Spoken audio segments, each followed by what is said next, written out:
Hello student, welcome to the team IAS. I hope आप सबकी preparation बहुत अच्छी चल रही है। आपकी प्रिपरेशन को और एक लेवल इनहेंस कराने के लिए हम लोग आ चुके हैं अपनी न्यू वीडियो के साथ। तो आइए स्टार्ट करते हैं जनरल साइंस की कुछ इंपॉर्टेंट क्वेश्चन के साथ। जो पहला क्वेश्चन आप देख पा रहे हैं अपनी स्क्रीन पर वो है the number of electron in valence shell.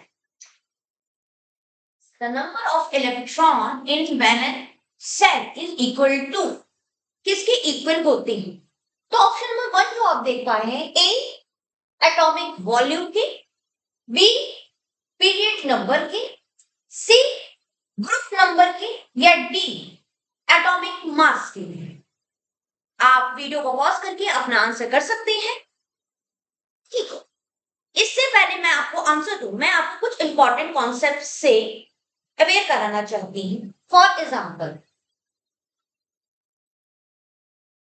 जब हम किसी एटम को देखते हैं तो उसका क्या होता है, सेंटर में उसका न्यूक्लियस होता है जिसमें क्या होता है, positive charge in the form of proton and neutral charge in the form of neutron. और उसके चारों तरफ क्या होता है, सेल होती है, बायो वाली सेल नहीं, ये वाली सेल।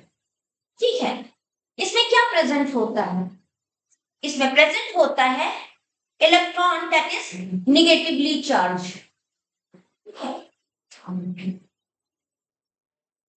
नाउ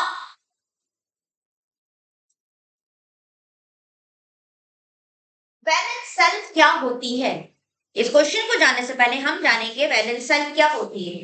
किसी भी एटम की आउटर मोस्ट सेल में कितने इलेक्ट्रॉन प्रेजेंट है उसको उसकी वैलेंसी कहते हैं। इसलिए द आउटर मोस्ट सेल को क्या कहते हैं, उस एटम के वैलेंस सेल कहा जाता है। तो बच्चों हमेशा याद रखना, जो number of electron present in the valence shell हमेशा इक्वल होते हैं उसके ग्रुप नंबर के। तो यहाँ पे ऑप्शन क्या है, मैं थोड़ा डार्क कलर ले लेती हूँ, क्लियर होगा आपको। क्या है, ग्रुप नंबर के इक्वल होते हैं। क्लियर, यहाँ पे मैं कंस देखिए, ये आपकी पीरियोडिक टेबल है, मैं थोड़ा साइड में जाती हूँ। अब आपने पीरियोडिक टेबल में जब पढ़ा होगा तो उसमें देखा है आपने कि आपके पीरियोडिक टेबल में 18 ग्रुप्स एंड 7 पीरियड्स होते हैं। अब आप ये जो वर्टिकल कॉलम्स देख रहे हैं, सॉरी, ये जो वर्टिकल कॉलम आप देख रहे हैं 1 2 3 4 5 6 7 8 9 10 11 12 13 14 15 16 17 18 वर्टिकल ग्रुप आपको दिखे। इनको क्या कहा जाता है, इन्हें ग्रुप कहा जाता है। वही 1 2 3 4 5 6 7 ये क्या है, इसको पीरियड्स कहा जाता है। मैं एक छोटे से एग्जांपल के थ्रू समझाती हूँ। जैसे कि ये ग्रुप 18 क्या है, इसमें पाई जाने वाली हर गैस क्या है, नोबल गैस है, यानी कि उसका आउटर मोस्ट जो सेल है वो क्या है, फुल है, इसलिए वो रिएक्ट नहीं करती है। जब आप एलिमेंट चैप्टर पढ़ेंगे तो आपको पता चलेगा एटम का एटम के साथ बॉन्ड बन के ही क्या होगा, एलिमेंट का फॉर्मेशन होगा। ठीक है, कंपाउंड बनेगा या मटेरियल बनेंगी, कोई चीज सॉलिड लिक्विड गैस बनेगी। लेकिन ये कैसा होते हैं, नॉर्मल नेचर के होते हैं, इनके आउटर मोस्ट क्या होता है, वैलेंसी फिल होती है। वैसे ही 17 क्या है आपकी, हेलोजन ग्रुप है, यानी कि ये सारे के सारे जो है आपके नमक बनाने में यूज होते हैं। क्लियर, अगर आप इनके लास्ट सेल को देखोगे तो इक्वल नंबर ही मिलेंगे, लास्ट में आपका 7 ही आएगा electron number. Is that clear?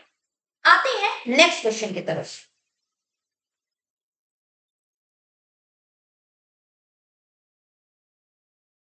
Twinkling of star is due to which atmospheric phenomena. रात में देखा होगा सूरज आपको टिमटिमाता हुआ नहीं दिखता है, लेकिन क्या होता है, तारे आपको टिमटिमाते हुए दिखाई देते हैं। इसका क्या रीजन है, क्या उसमें internal reflection of the light होता है क्लाउड के द्वारा, ठीक है, या स्कैटरिंग ऑफ द लाइट होता है डस्ट पार्टिकल से, सी दिया हुआ है refraction refraction of light by the different layer of varying reflective index. D है आपका dispersion of the light by the water droplets. इसका करेक्ट आंसर क्या होगा? Option number C. आप रिफ्लेक्शन का मीनिंग क्या होता है? रिफ्लेक्शन की सिंपली मीनिंग होती है स्टूडेंट्स, बेंडिंग ऑफ लाइट. जब लाइट एक मीडियम से दूसरे मीडियम में जाता है तो क्या होता है? लाइट की बेंडिंग होती है. जैसे एयर से अगर वाटर में गया या वाटर से वापस एयर में आया तो क्या होती है? लाइट रे बेंड कर जाता है और इसी को क्या कहते हैं? रिफ्लेक्शन ऑफ द लाइट कहते हैं. अब एटमॉस्फेयर की अगर बात की जाए तो एटमॉस्फेयर में वेरियस लेयर्स हैं.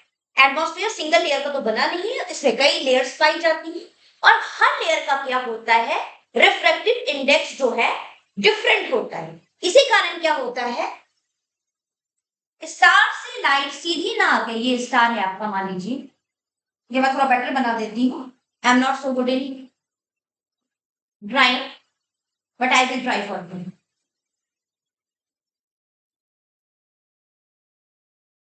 This is a star. यहां से जो लाइट चलती है तो वो डायरेक्ट आपके अर्थ पे नहीं आती है. बीच में आपका क्या होता है? एटमॉस्फेयर है जो डिफरेंट लेयर्स में डिवाइडेड है. 5 लेयर होते हैं ना, एटमॉस्फेयर डिफरेंट लेयर डिवाइडेड है. तो लाइट एग्जैक्टली आते कैसे हैं? यहां से आई, फिर यहां कहीं गई, फिर ऐसे गई, मतलब उसका सीधा पार्ट नहीं बनता है. Rare to denser, denser to rare, bend हो रही है. इसलिए क्या होता है? लाइट में ब्रेक हो जाता है, जिसके कारण क्या लगता है? तारा टिमटिमा रहा है, ऐसी फीलिंग आती है. क्लियर? नेक्स्ट क्वेश्चन में चले.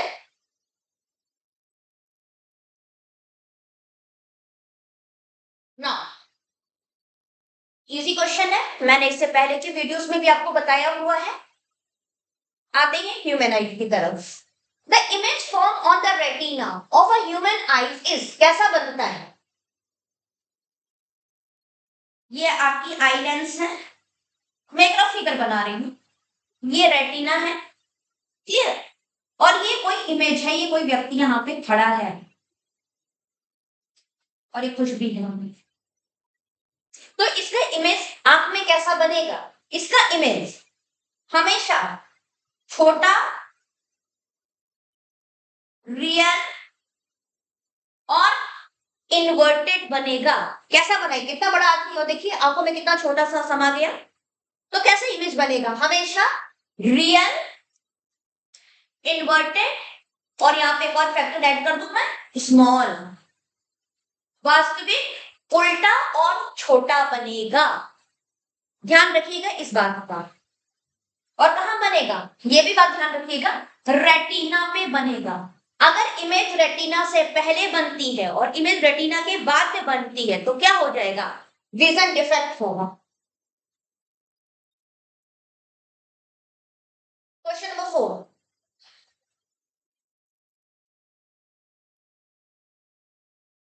Which among the following is not sex-linked disease? Sorry, sex-linked characters. इनमें से कौन से सेक्स लिंक कैरेक्टर नहीं है? निम्नलिखित में से कौन से सेक्स से जुड़े हुए लक्षण नहीं है? ठीक है, सेक्स लिंक डिजीज यानी कि हेरिडिटिकल डिजीज. यहां पे ऑप्शन देखेंगे, बहुत इजीली आप आइडेंटिफाई कर सकते हैं. पहला ऑप्शन है कलर ब्लाइंडनेस, ठीक है. दूसरा है बार्डनेस, यानी कि भाई जो गंजापन हो जाता है, देखिए यहाँ पे लिखा है गंजापन. तीसरा है अस्थमा. चौथा है इनमें से कोई नहीं. ठीक है, उपयुक्त में से कोई नहीं.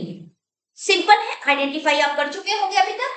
अस्थमा होगा, ठीक, क्योंकि बॉन्डनेस हो या फिर आपका कलर ब्लाइंडनेस हो, वो क्या होता है? हेरिडिटिकल होता है. इसलिए इसको क्या कह देते हैं? सेक्स लिंक कैरेक्टर डिसऑर्डर या disease. Okay, question number 5. What are the example of circadian rhythm in human? तो पहले जानेंगे बच्चों सर्केडियन रिदम क्या होता है. आपके बॉडी के अंदर सर्केडियन साइकिल क्या होती है? 24/7 है। आपके बॉडी में इंटरनल साइकिल चल रही है या क्लॉक चल रही है, इसी को क्या कह देते हैं? सर्केडियन रिदम कहते हैं। क्लियर? अब ये सर्केडियन रिदम जो है तुम्हारा किसे क्लॉक कंट्रोल होता है? बायोलॉजिकल क्लॉक से, जिसे ब्रेन के अंदर की क्लॉक कहते हैं, यानी कि internal clock of the human body कहते हैं। क्लियर? अब इसे कंट्रोल कौन करता है? ब्रेन का पार्ट हाइपोथैलेमस इसे कंट्रोल करता है। आपके बॉडी का पार्ट हाइपोथैलेमस। आप मुझे कमेंट सेक्शन में बताएंगे कि इसे कौन सा हार्मोन कंट्रोल करता है और एग्जैक्टली किस एंडोक्राइन ग्लैंड के थ्रू इसे कंट्रोल किया जाता है। आते ही आप देखेंगे कि अगर आपको 6 बजे सुबह उठने की आदत है तो आप सुबह 6 बजे उठेंगे। अगर आपको सुबह 9 बजे उठने की आदत है तो आप सुबह 9 बजे ही उठेंगे। ठीक है? Until and unless disturbed by some external factor like alarm clock. ना तो एक बात उससे क्लियर हो गई कि ये सोने जगने की जो साइकिल है, ठीक है, यानी कि स्लीप अवेक साइकिल है, ये तो होना ही है। दूसरा, बॉडी टेम्परेचर साइकिल, जी हाँ, ये भी रेगुलेट होती है इसके थ्रू। तीसरा, the cycle in which a number of hormones are secreted, example menstruation cycle. Clear? तो यानी कि ये सारी की सारी हो रही हैं। तो आंसर आपका क्या हो जाएगा? Correct answer. तो correct answer is D, all of the above, उपयुक्त में सभी। फिर नेक्स्ट पे चलते हैं।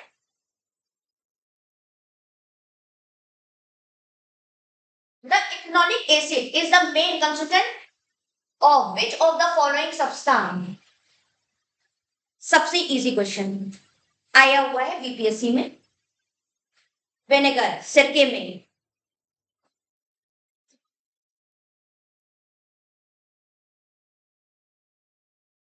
नेक्स्ट क्वेश्चन आते हैं, फिजिक्स का क्वेश्चन है। A car is moving along a straight path, मतलब सीधे रास्ते पे कार जा रही है। And then and take a sharp right side suddenly, only right side में मुड़ जाती है। पर the person sitting in the car will, मानिए एक कार एकदम सीधे रास्ते पे जा रही है, अचानक वो राइट साइड टर्न ले लेती है, तो उसके अंदर जो बैठे हुए व्यक्ति हैं उनके साथ क्या होगा? किस डायरेक्शन में जाएंगे? अगर आपने लॉ ऑफ इनर्शिया को पढ़ा होगा तो लॉ ऑफ इनर्शिया क्या है? रेस्ट इनर्शिया, मोशन इनर्शिया, इसके अलावा डायरेक्शन इनर्शिया भी होती है। यानी कि आपकी बॉडी क्या थी? अभी स्ट्रेट पे जा रही थी, जैसे ही आपने राइट टर्न लिया, लेकिन आपकी बॉडी अभी भी क्या है? स्ट्रेट जाना चाहती है, तो आप किस तरफ बेंड करोगे? एकदम अपोजिट साइड में, यानी कि लेफ्ट साइड बेंड करोगे। लेफ्ट साइड ऑप्शन है? Yes, option number C, bend toward the left side.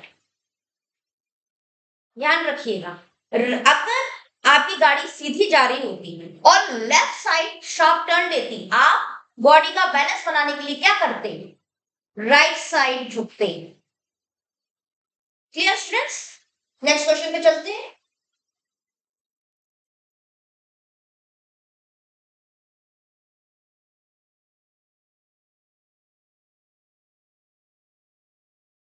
जब भी ऐसी वीडियो आए उससे पहले मैं आंसर एक्सप्लेन करूंगा। आप चाहे तो वीडियो को पॉज करके आप आंसर खुद का दे सकते हैं। फिर जब मैं आंसर दूं तो उससे अपने आंसर को चेक कर लीजिए। इससे आपको ये भी पता चलता रहेगा कि आपकी तैयारी किस लेवल तक पहुंच चुकी है। Okay, now question number 8, which of the following carry the negative charge, मतलब इन चारों में से नेगेटिव चार्ज किसमें है? तो बच्चों ये भी बहुत इजी क्वेश्चन है। हम जानते हैं कि बीटा पार्टिकल क्या होते हैं? निगेटिवली चार्ज होते हैं। आप मुझे कमेंट करके बताइए कि एक्सरे में कैसा चार्ज होता है? पॉजिटिव, नेगेटिव या neutral?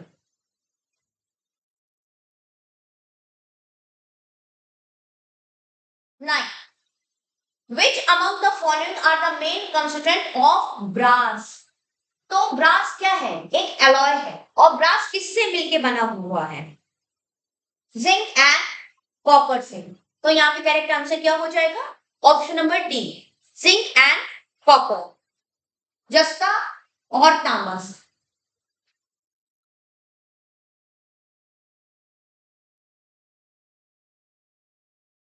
Question number 10, in transfusion blood must compatible not only in blood type but also in, जब हम एक व्यक्ति से दूसरे व्यक्ति में ब्लड चढ़ाते हैं तो दो फैक्टर का ध्यान देते हैं।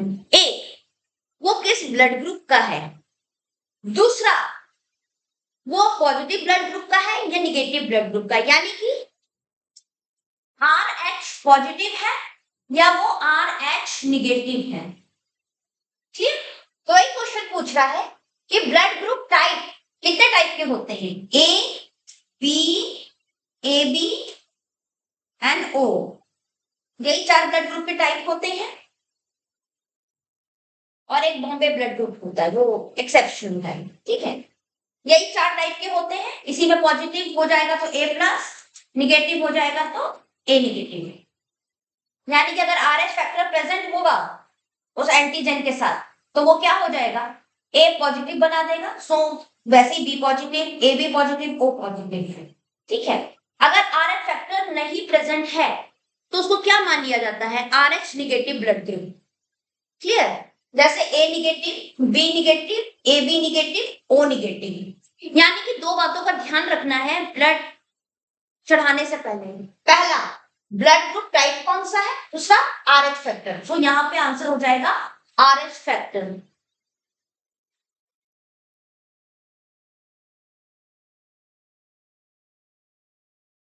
आइए, एडिस मॉस्किटो, मच्छरों का सीजन भी चल रहा है। Aedes mosquito cause which disease.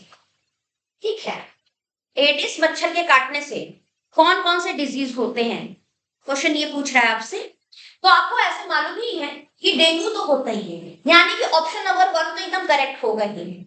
इसके अलावा चिकनगुनिया हो, जीका हो या येलो फीवर हो, ये चारों किसके काटने से होता है, एडिस मॉस्किटो के काटने से।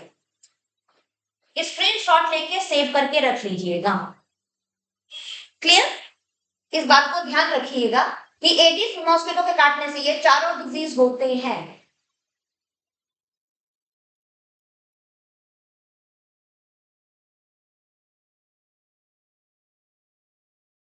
Now, what is the primary function of white blood cell, यानी कि WBC का प्राइमरी फंक्शन पूछ रहा है। मानव शरीर में श्वेत रक्त कोशिकाओं का प्राथमिक कार्य क्या होता है, क्या होता है, ट्रांसपोर्ट करना ऑक्सीजन ना, ये किसका काम होता है, RBC का। हेल्प करना ब्लड क्लॉटिंग ना, ये काम होता है आपके प्लेटलेट्स का। फिर फाइट करना इन्फेक्शन, यस, ये काम होता है आपके किसका, WBC का। कैरी करना न्यूट्रिएंट, जनरली ये काम प्लाज्मा करता है। क्लियर, तो यहाँ पे आपको करेक्ट आंसर मिल चुका है। WBC का काम क्या है, आपके जो बॉडी में जो पैथोजन एंटर करते हैं, यानी कि जो जर्म्स एंटर करते हैं, उनसे ही फाइट करना किसका काम होता है, WBC का।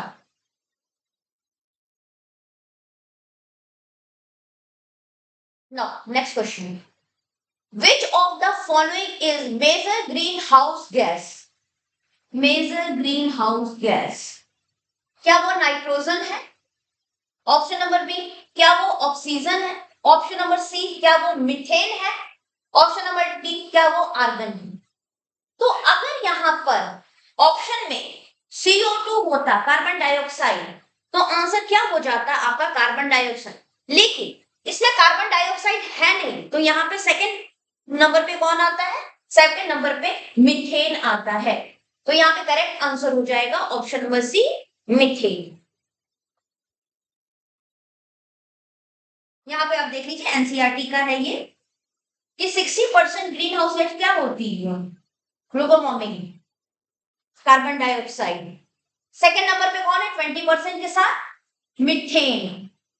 14% CFC क्लोरोफ्लोरोकार्बन एंड 6% क्या है N2O। इसका भी स्क्रीनशॉट लेके रख लीजिए। क्लियर? हो सकता है कि आपसे क्रम में ही पूछ ले, ध्यान रखिएगा इस बात को।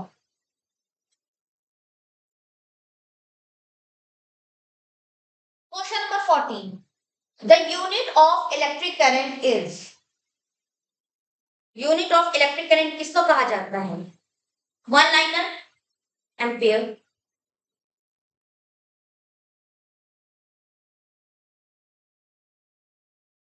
विच of the following disease is caused by virus. इनमें से कौन सी डिजीज वायरस द्वारा होती है, यानी कि वायरल डिजीज के बारे में पूछ रहा है। तो पहला है ट्यूबरकुलोसिस। क्या ट्यूबरकुलोसिस वायरस से होता है? नहीं, ट्यूबरकुलोसिस किससे होता है? बैक्टीरिया से होता है। आप मुझे कमेंट सेक्शन में बताएंगे कि ट्यूबरकुलोसिस किस बैक्टीरिया से होता है। साथ ही साथ भारत में टीबी मुक्त होने का टारगेट किस वर्ष का है? Second, malaria.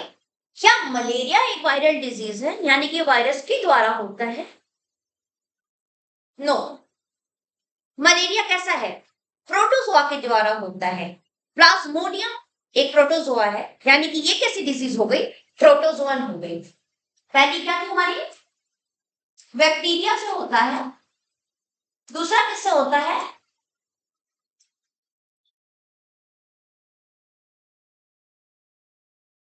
HIV और या एड्स। ये किससे होता है?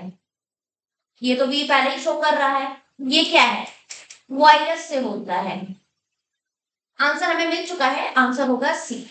लेकिन चलिए टाइफॉइड के बारे में भी देख लेते हैं। टाइफॉइड कैसी डिजीज है? टाइफॉइड बैक्टीरिया से होता है।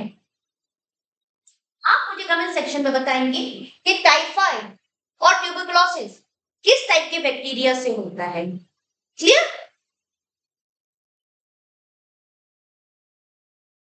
Now last question of this video, which of the following element is essential for the process of photosynthesis? तो फोटोसिंथेसिस का प्रोसेस क्या होता है? CO2 प्लस H2O, ऊपर से मिलेगा सनलाइट, नीचे से और क्या चाहिए इसके लिए? क्लोरोफिल।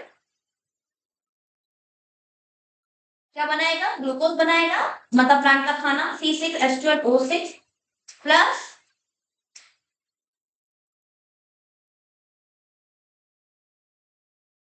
फोटोसिंथेसिस का रिएक्शन।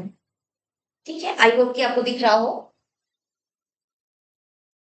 मैं थोड़ा सा इसको डार्क कर देती हूँ, इसमें क्या क्या चीज का यूटिलाइजेशन है।